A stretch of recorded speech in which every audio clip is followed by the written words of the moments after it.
இன்றைய வாக்குத்தத்த வசனம் யோசுவா 1ஆம் அதிகாரம் 9வது வசனம். நான் உனக்கு கட்டளையிடவில்லையா? பலங்கொண்டு திடமனதாயிரு, திகையாதே, கலங்காதே. நீ போகும் இடமெல்லாம் உன் தேவனாகிய கர்த்தர் உன்னோடே இருக்கிறார் என்றார். கர்த்தர் நம்மோடு இருக்கும்போது எங்கும் தைரியமாக செல்லலாம். அவர் கட்டளையாக சொல்கிறார், பலங்கொண்டு திடமனதாயிரு, பயப்படாதே, கலங்காதே, திகையாதே என்று. சர்வ வல்லமை உள்ள தேவன் நம்முடன் இருக்க எதை குறித்தும் கவலை வேண்டாம். மார்த்தாளோ அநேக காரியங்களை குறித்து கவலைப்பட்டு கொண்டு இருந்தாள். ஆனால் மரியாளோ கவலைகளை கர்த்தரின் பாதத்தில் வைத்து அவருடன் அமர்ந்து நல்ல பங்கை பெற்றுக்கொண்டாள்.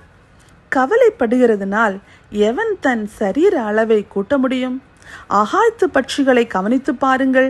அவைகள் விதைக்கிறதும் இல்லை, அறுக்கிறதும் இல்லை, களஞ்சியங்களில் சேர்த்து வைக்கிறதும் இல்லை.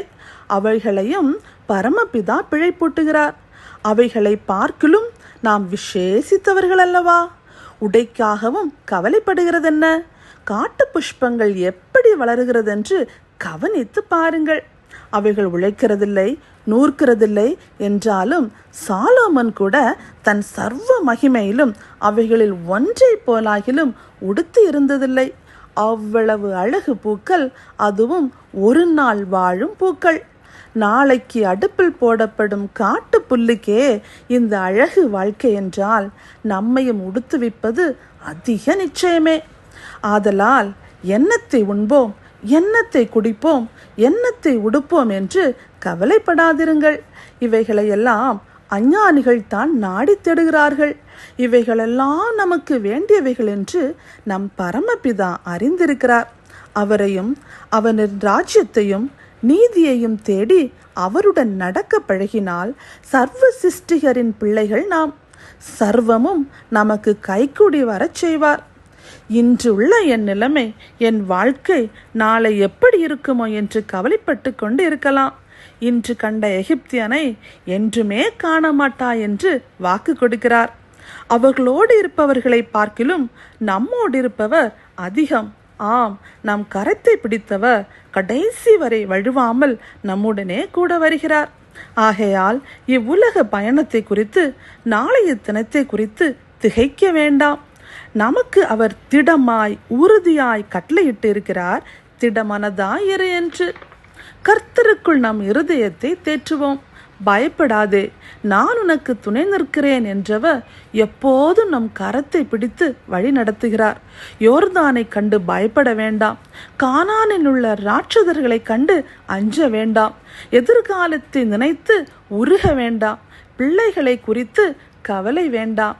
யெகோவாயிரே, எல்லாம் அவர் சமூகத்திலே பார்த்து கொள்ளப்படும்.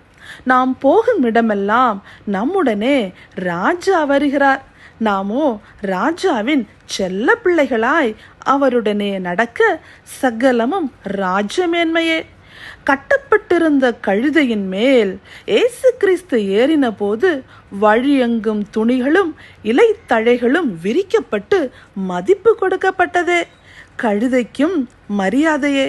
ராஜா கூட வரும்போது ஓசன்னாவும் பாடப்படும். எங்கு சென்றாலும் ஜெபித்து செல்வோம். ஜெயநாதரை கூடவே அழைத்து செல்வோம். தீயை கண்டோ, யோர்தான் பிரவாகித்து வருகிறதை கண்டோ, எதிரிகளை கண்டோ பயந்து நம்மை விட்டு விட்டு செல்லுகிறவர் அல்ல. கூடவே எப்போதும் எச்சூழ்நிலையிலும் தீயின் நடுவிலும் நம்மோடு உலாவுகிற கர்த்தர். நான் உன்னை விட்டு விலகுவதுமில்லை, உன்னை கைவிடுவதுமில்லை என்றவர் உலகத்தின் கடைசி பரியந்தமும் நம்முடனும் நம் குடும்பத்துடனும் தலைமுறைகளுடனும் கூட இருப்பாளாக. ஆமேன்.